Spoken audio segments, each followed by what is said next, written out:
What happens when two best friends get bored and just want to hang out online talking about nothing? You get the All Meat, Hold the Anchovies podcast.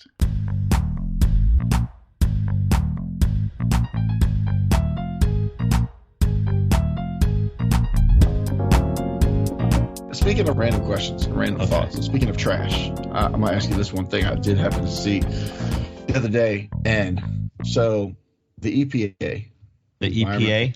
Environmental Protection Agency, and around 2015, which was last year, they took this stat. How many pounds of trash does an American generate per day? And this is an average. This is not, different people, but it's on average. How many pounds of trash does an American, this is only in America, obviously, generate per day? Okay, I can give you 4 guesses unless you just want to flat out guess. Wait, the average person generates this much trash per day. I'm going to say 5 pounds. The answer was roughly 4.5, but it's like 4.48 pounds. Awesome. Which is approximately, each person generates 1,642.5 pounds a year. That is crazy. That's a lot of trash. Just one of those random things I ran across. I said, there's no way he'd get that unless he decided to look it up himself.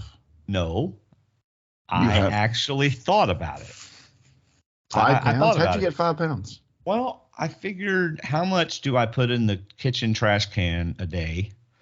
You go out to eat, you grab a bag, whatever. I don't know. I just guesstimated 5 pounds. So you went through all that in the 3 seconds that you took to give me an answer? It wasn't 3 seconds. I mean, I was thinking about it as soon as you said it, and then you repeated it a couple times. All right. There's another thing I wanted to share. So I showed your freaky My House is Haunted videos to a buddy of mine. Oh, yeah. We talked about that last episode. We catered Friday night to 200 people. That was fun. Yeah. I learned something every time I cater. And then Sunday night we cooked for the youth. And after we finished cooking and cleaning, they do all the youth stuff. And he and I just hide in the kitchen because we don't want to go out there with a bunch of teenagers. No, our kids are out there. So it's our chance to hang out. We talk about stuff in life. And I said, hey, I want to show you something.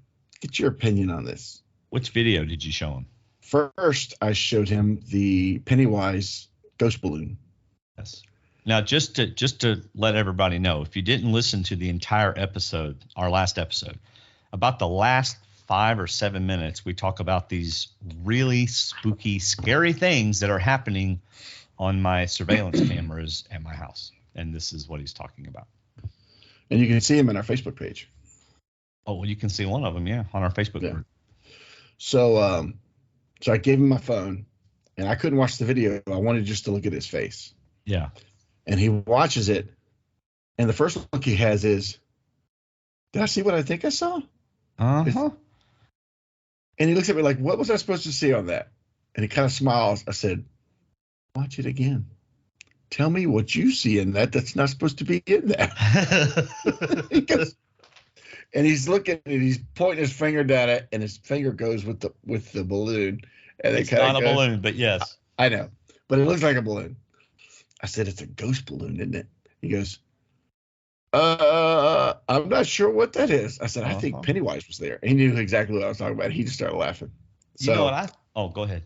But reasonably, then we said, there's got to be a car somewhere that, or something, street light or something that's putting that on there. I said, but why does it bounce? Why does it make that movement? It's almost like an alien thing where, well, that's obviously an aircraft flying. I said, yeah. Then you say, but why does it zip up? And why does it go down? It should be going straight across. But you're shaking your head. So you know what it is? I thought of something today. That's a motion-activated camera. And it only records motion segments. So whatever it was not a light or a reflection, because that doesn't activate the motion sensor in the camera. Mm-hmm. It actually, whatever it is, activated the motion sensor in the camera. And so it was there. It wasn't some light down the road or some reflection, or as my wife says, bird urine. It was something there. I would never guess that was bird urine. I know, it's weird. I don't know why she said that. But how do you know that is what set off the camera? Because that's the very beginning of the video. Well, Usually the video starts after it's been activated. So something would have happened for a No, couple no, no, no, seconds. no, no, because I'm the not I'm not saying you're camera's wrong. I'm recording just all the yeah. time, right? The camera's always recording, but it only saves when there's a motion activation. I didn't So know it's that. always live. See, I could go to my camera right now and look at the live feed. Well, sure. That's because you accessed it.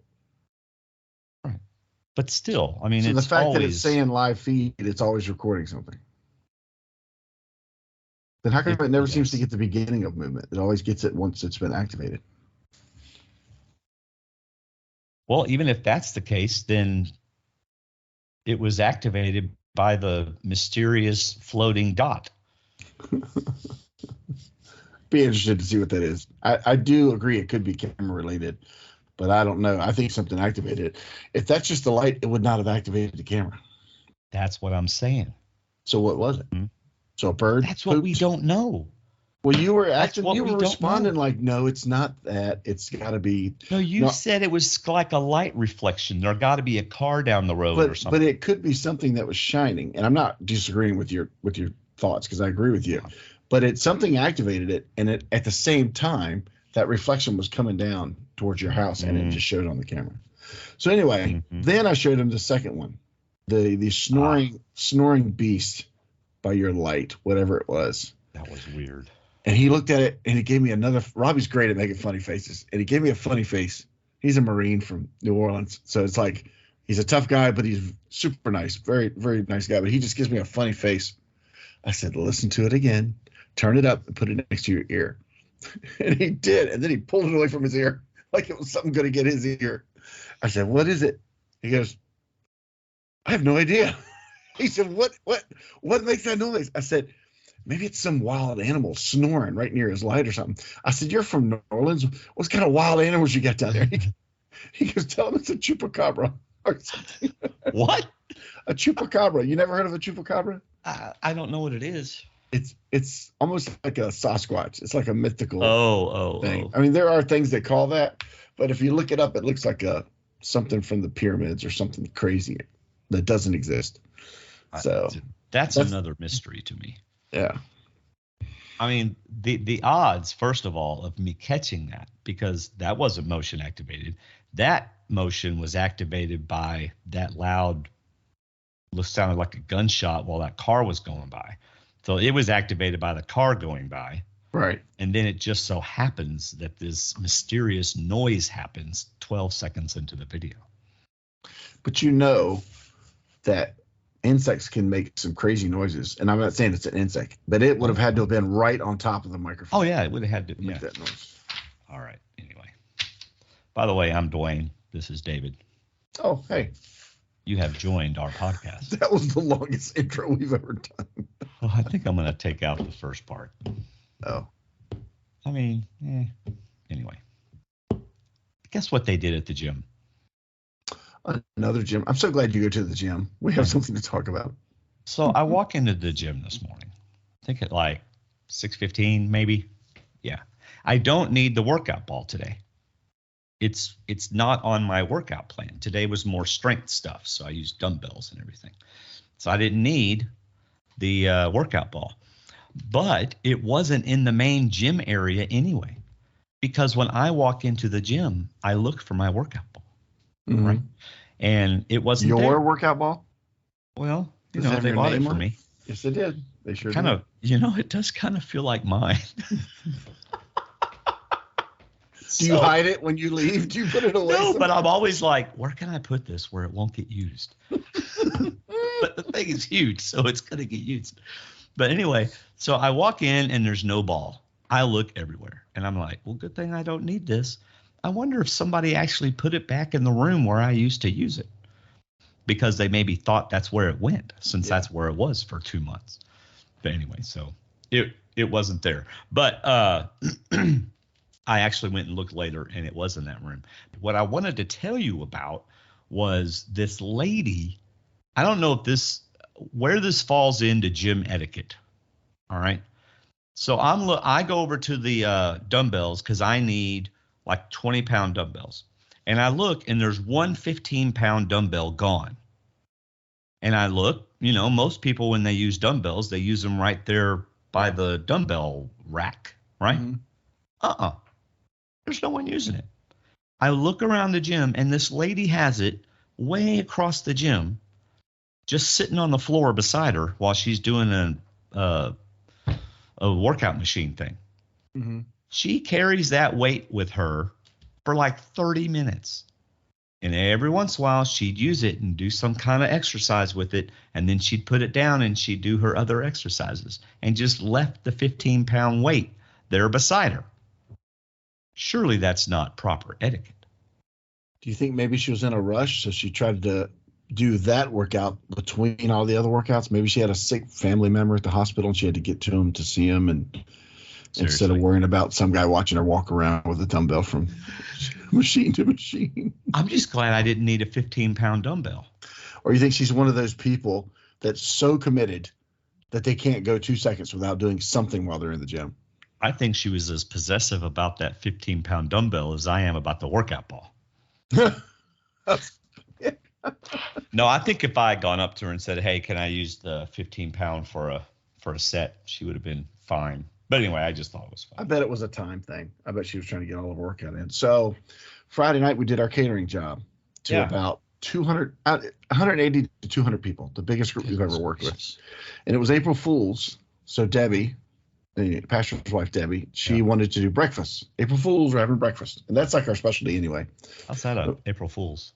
Because it's not for having breakfast for dinner. Well, I mean, if you told them you were having steak and then they showed up and you had breakfast, then that's April Fool's. I was not in charge of the theme. I just got the menu and made it. But we made some really great dishes. And whenever I make a casserole or souffle or something, I always make a vegetarian and a non-vegetarian. Really? And so most all the dishes I make a vegetarian version. So at the end, I was like, had all these breakfast dishes. None of them were simple. But I did say I'd have a pile of cheese, scrambled eggs, and then some bacon on the side. Have all that set up. Sounds amazing. And it was a massive hotel pan tray full of bacon. Huge. Oh, man. And it was amazing, I'll admit.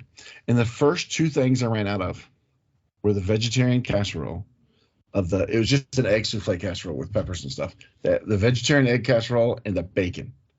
I mean, they don't quite that mix doesn't make together. Any sense. I know. They must not have known it was vegetarian. Well, I made the mistake. One, I don't think there was enough bacon to serve 200 people because that's a lot of bacon. Two, we should have had somebody portioning out what they got instead of letting these women grab whatever they wanted. But my lesson learned was if you don't think you have enough of one item for the whole group, don't serve it. Find a way to mix it into something else. And I was actually going to crumble it and put it in the eggs and make it like a nice bacon, egg, and cheese, meal.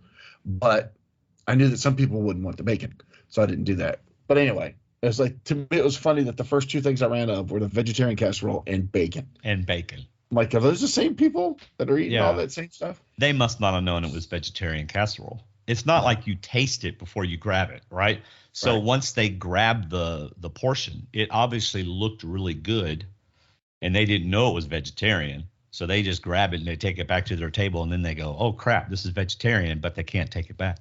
Actually, there was a sign that told me it was vegetarian. But then I totally take back everything I said, and you shouldn't have let me say it all. But I couldn't stop you. But at the same time, I think they think it's healthy when it says vegetarian. Yeah. And then they get the bacon to go with it. Yes, exactly. That's their Whopper Diet Coke. Yeah. But the thing is, I'm sure that people get bacon the way you and I get bacon, whereas you pick up one and the three that are stuck to it, you just take those with it because they're family. That's just, hey, they were meant to happen or they wouldn't have stuck together. I had one other coincidence. It was just kind of neat. I found a new dish because I was looking for a gluten-free, another vegetarian dish. And I found a dish called shakshuka. It's a tomato-based dish with fried eggs in it. And it's basically, you're almost making like a tomato puree, but it's got a lot of spices and it's got some heat to it. And you drop eggs in it. And when you finish cooking it, they can turn into fried eggs. And if you serve it on bread, it's amazing. It's like a really spicy marinara on bread. So, I found it like a week before the meal. I looked it up. I watched some videos on it. Just got an idea of how to cook it. We did it that night. The night before, Thursday night, I come home and I'm trying to watch Triple D, but I forget it's Thursday because I've been off. I thought it was Friday, and it's Beat Bobby Flay night. And the dish they're featuring is shakshuka. It was the Really? exact dish that I'd never heard of until I found it online. I just found a picture, I liked it, and then looked it up and researched it. And they were doing it that night on Beat Bobby Flay. I thought that was kind of cool. That is kind of cool. I've never heard of it You before. could beat Bobby? Making a spiral dog? Yeah, I could probably beat him doing that. You think so? Making a spiral dog. That would make an interesting 5-minute show. Yes, exactly. No, because somebody asked me about that, and I said I would never want to compete anyway because I don't think my food's that good, but I don't like cooking to a time because I don't like being timed. Like, you got to do it in 30 minutes or less. I'd rather know when it needs to be served, and then I just backtrack. That's how I cater. I backtrack it. I have no pressure. I got plenty of extra time included in. I don't like cooking under pressure. No. Yeah. I always backtrack. So like if I'm crud, I wanted to say something about the bacon, but I also want to go to this. So quick thing about the bacon. How in the world did you think you were going to make enough bacon for 200 people? That's at least 600 to 800 slices of bacon. Okay. I always think backwards whenever, like if I'm supposed to be somewhere at 6:45, then I start thinking backwards. Okay, it's going to take me 10 minutes to get there with a pad of like 5 minutes, and then dot, dot, dot, dot, dot, dot, dot, dot, and that's how I know when to start stuff, right? So I'll say, Connie, what time do we need to be somewhere? She cannot tell me how long it's going to take to do anything. I don't even ask or tell. I tell Davis, and I make sure she can hear me, but I am exactly like you. I even add a few minutes in between each thing. It's going to take us 15 minutes, and we're going to be 20 minutes ahead. Oh, yeah. Especially if there's no traffic. Right. And it's going to take me 30 minutes to get ready. Yeah, if I got my stuff all picked out, that, and the other. I want to get up at least 10 or 15 minutes ahead to do what I got to do physically, to get my shower, whatever kind of stuff. I do that exact same thing. I mean, I did it for work. That's because I get up at 4:50 and I leave by 5:25 every morning. Yeah, I do it every morning when I'm getting ready to work out. I got to figure out what time I'm going to get up to read my Bible and all that kind of stuff before I leave. Yeah, and I'm training Davis to do the same thing. I even talked to him about it at night. I said, look, we gotta be at church at 8:15. So we need to leave about 8, but no later than 8:10 because we can get there in 3 minutes. Right. So I'm saying, all right, so you got to get up by 7, yada yada. Can't do that with her. No. It's never 31 years. It's gonna be 32 years this year, and I just can't get her to go on that same path. Tell me if you've ever heard this. All right, I'm like, Connie, we need to leave at 6:45 because we got to be there at 7. Okay, well, let's leave at 6:40 because I got to go to Walmart. Connie. Who goes to Walmart in 5 minutes? It's going to take at least 15 minutes, no matter what you've got to get at Walmart. I don't care. We got to pull into Walmart. We got to That's park. 2.5 minutes. Yeah, then you got to park. Then you got to walk in. Then you got to find it. And then you got to hope you don't get distracted and get something else. Then you have to check out. Then you have to walk back out to the car. Then you get back on the trail to where on the road to wherever you're going. That's not 5 minutes. Leaving your path, getting to the parking spot, leaving the parking spot, getting back to your path, that's 5 minutes. I know. Everything else is an additional 10. But here's the problem. Here's the problem, my friend. If we have to leave at 6:45 and they say at 6, we need to leave at 6:40 so I can go by Walmart, they tell you this at 6:37. Oh, yeah, I know. Okay. Yes. Or they say, do we have time to go to Walmart? I'm like, no. Yeah, we do. It'll only take a second. I just need to get this one thing. Well, we're supposed to take this with us, so we should. Well, somebody should have told me this politely before we went to bed the night before. Yes. Oh, man. Why are both of our wives the same way in that respect? It should be fun if we this summer if we're able to get together and do a group podcast. If we have them on there with us, we can ask them these questions. If we're able. I thought y'all were definitely coming. Oh, we are. But if we're still talking by the time we want to record something, then that'll be a fun. If we're still talking, y'all are going to come on vacation here, but we aren't talking. We've had a fight. Yeah. I don't want to be on your podcast. Oh, man. Yeah, I think that'll be fun having them on. We got to write down these questions. They'll probably take over the podcast. I can see that. You know? And they'll probably go off on a tangent about something else. They'll what? Go off on a tangent about something else. Yeah. We'll probably be able to make a part 1 and part 2 out of that. Just keep recording and break it up. Yeah, just keep recording and break it up. Yeah, that's cool. I haven't listened to last week's podcast yet. I think that's the one where we talked about games for like 25 minutes. Yeah. That was a pretty fun one.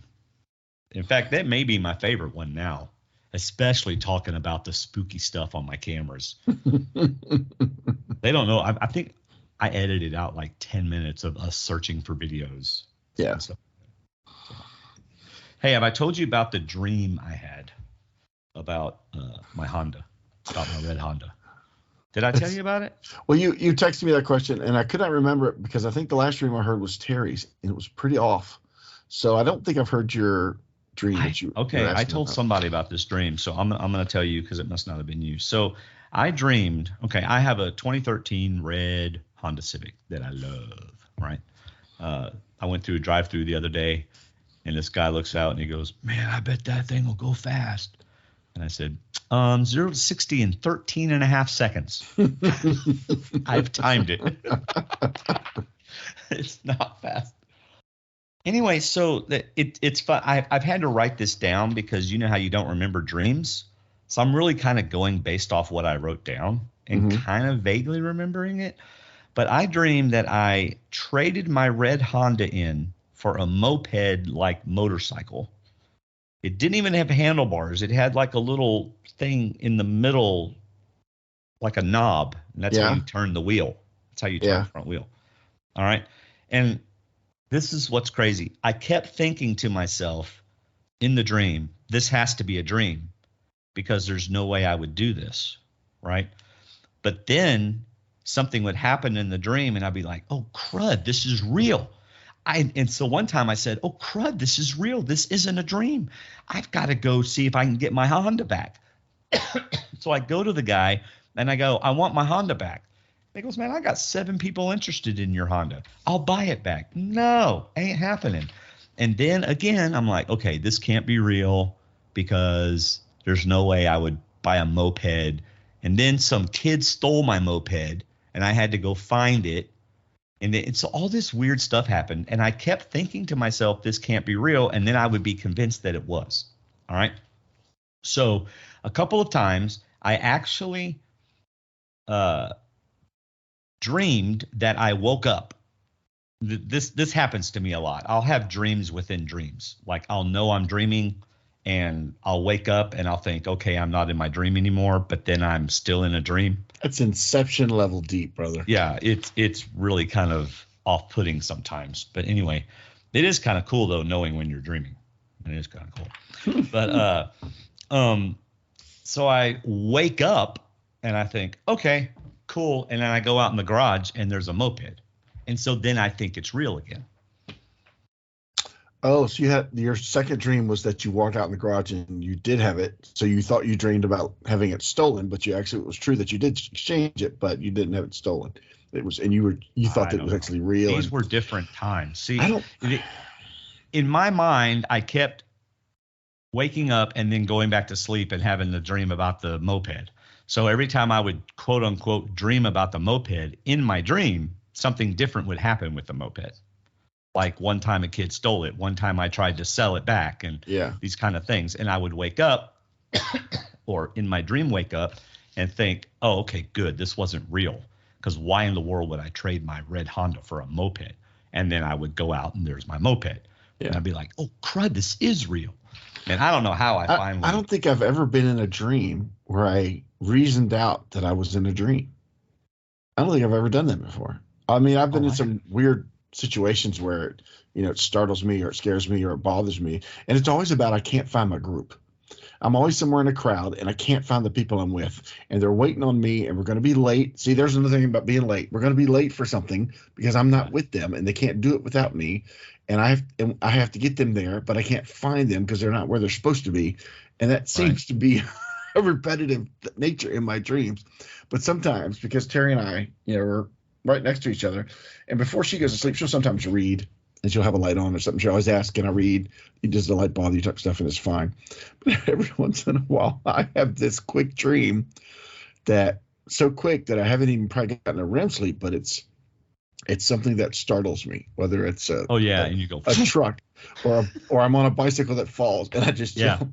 And then I yes, wake up and I'm thinking, did she notice that? And then I yeah. hear, yes. She notices. Absolutely. The worst part is if I fall asleep because my chair, because the way our den is situated, my chair is slightly in front of hers. And we have a chair to the side, but I don't like that chair. I sit in my chair. We'll be watching something, and I can see out of the corner of my peripheral pretty far back. I can tell when her chair is rocking. That means she's awake. If it's not rocking, we're probably watching something real serious or she's asleep. But every once in a while, if I prop my chair up, I might fall asleep. And then I'll startle. And she'll see my elbow, and she'll say, how far do we need to go back? What do you remember? Oh, that happens with Connie all the time.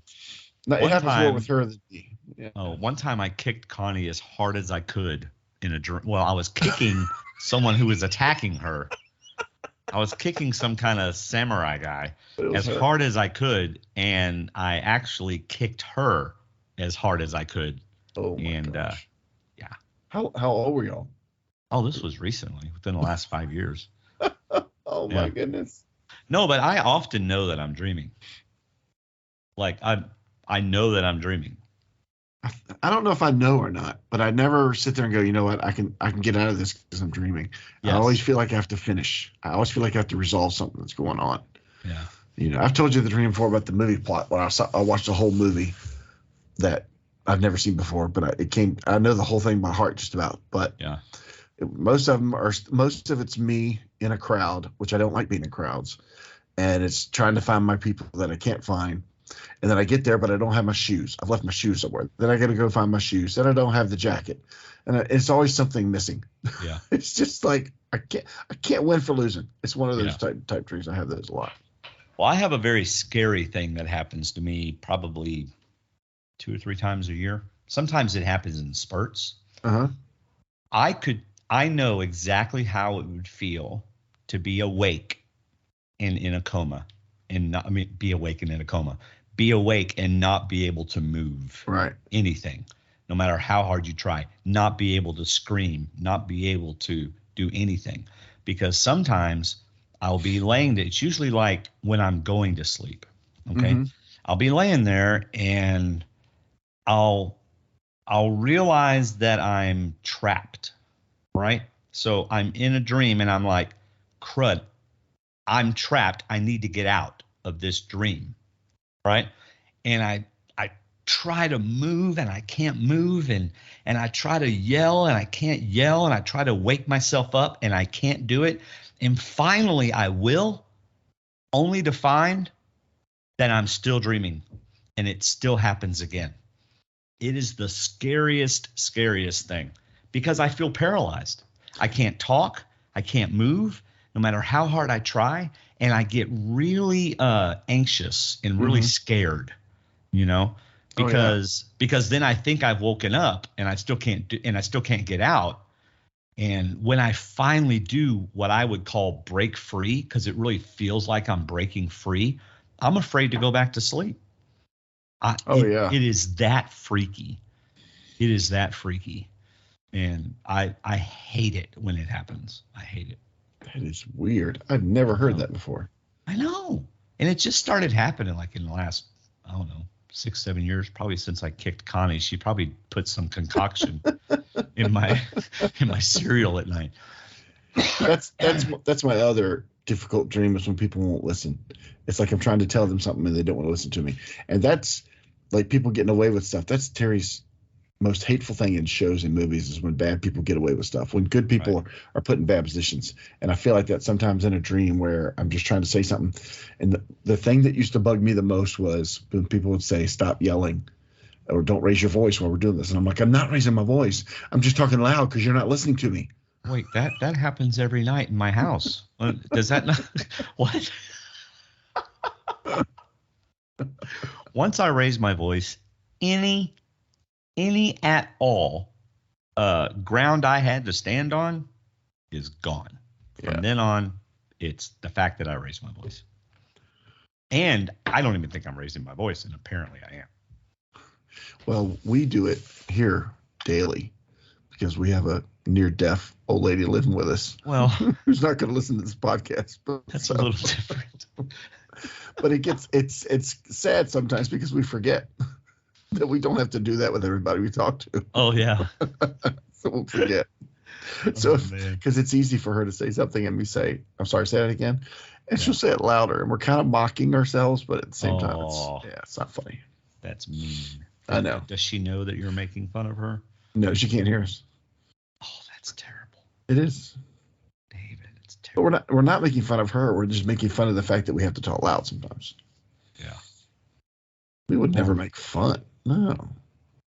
Well, anyway, so I don't even remember how that ended. I guess I just finally really woke up. And you know what I did? I woke up and I got in my notes app and I wrote it all down. How do you feel physically when you wake up from something like that? Well, that dream was just a regular old dream. There wasn't do you feel tired? Do you feel physically stressed, or only after that being trapped and not being able to move or yell? Yeah. Dude, that is a horrible feeling. Do you feel it physically? Do you feel like you've been tightening your arms or something? Or yes. After that one, not after the bike thing. Yeah. No, but after that experience, absolutely. I don't know if I call it a dream. I guess it's a dream. I don't know what it is. It's scary as all get out. Yeah. You know, like you hear the stories of people that are conscious during surgery but can't move or yell or anything. Hopefully they can't feel. No, and they feel everything and they hear everything. And surgeons that for them this is like I don't know, like us podcasting. They talk about whatever they want to while they're doing the surgery. You know, they're like talking about the masters and talking about, they'll tell stories and jokes and all that kind of stuff. Because one time I was getting, what are they called when they go up in your vein and they see if you have any blockages? Do you know what that's called? Rotor? No. No. I don't know what scope or something? Yeah, but you're awake during it. And so they're prepping me for this. And they're just having this conversation while they're, you know, and it's like they don't have to concentrate on at all in what they're doing. So this guy puts a whatever up in my vein and all up in my neck and my heart and everything, and he's just talking away about the show they watched last night. And I'm like, you don't want to pay a little more attention to what you're doing? I think I told you about my first colonoscopy.